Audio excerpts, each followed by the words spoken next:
You would think that picking a tripod would be simple, right? That is, until you open a magazine and see how many different combinations of parts there are.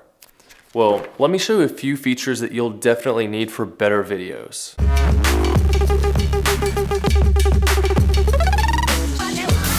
Hey everyone, Camber here, showing you how to use your camera to make good videos. So if you're new, consider subscribing and also joining my private Facebook group where you can get more personalized help on your filmmaking journey.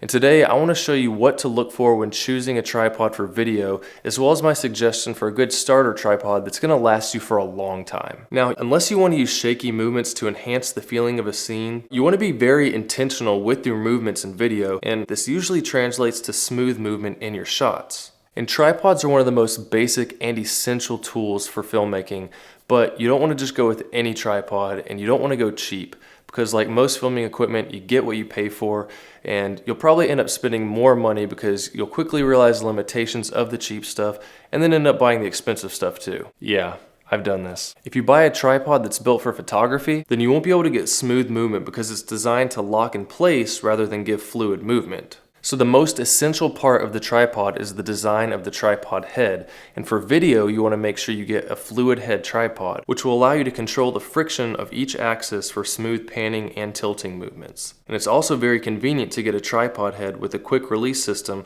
so that you can easily move your camera from one piece of equipment to the next. And you also need to consider whether you want a tripod head with a flat base or a ball base. A ball base is my choice for most situations because you can easily level it without having to adjust the legs, and it's also nice to have one with an adjustable center column that allows you to make fine-tuning height adjustments without having to adjust all the legs individually.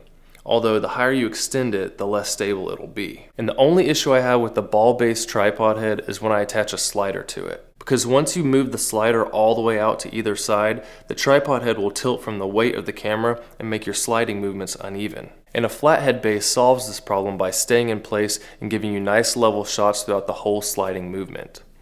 And the next thing you want to consider is the type of legs for the tripod, and the most common types are aluminum and carbon fiber. Aluminum work fine for most situations, but if you are going to be on the move a lot, then paying the extra for the carbon fiber will drop some of the weight and help against muscle fatigue. The tripod legs typically consist of multiple tubes, and I prefer the kind that incorporates a stepped hinge system that allows you to lock the tripod legs at various angles so that you don't need a spreader to secure the legs. And then you need to decide between the flip locks or the twist locks for your tripod legs. Flip locks allow for quicker leg adjustments, however twist locks can be tightened for better grip and won't wear as quickly as the flip locks. And finally, when choosing a tripod, check the weight capacity of the head and legs to be sure that your camera, lens, and other accessories will all be within the weight limits of the entire system. And you can buy tripod heads and legs separately, however buying a set will keep you from getting incompatible pieces. I've done this too. I've always liked Manfrotto fluid head tripods for video because of their quality products,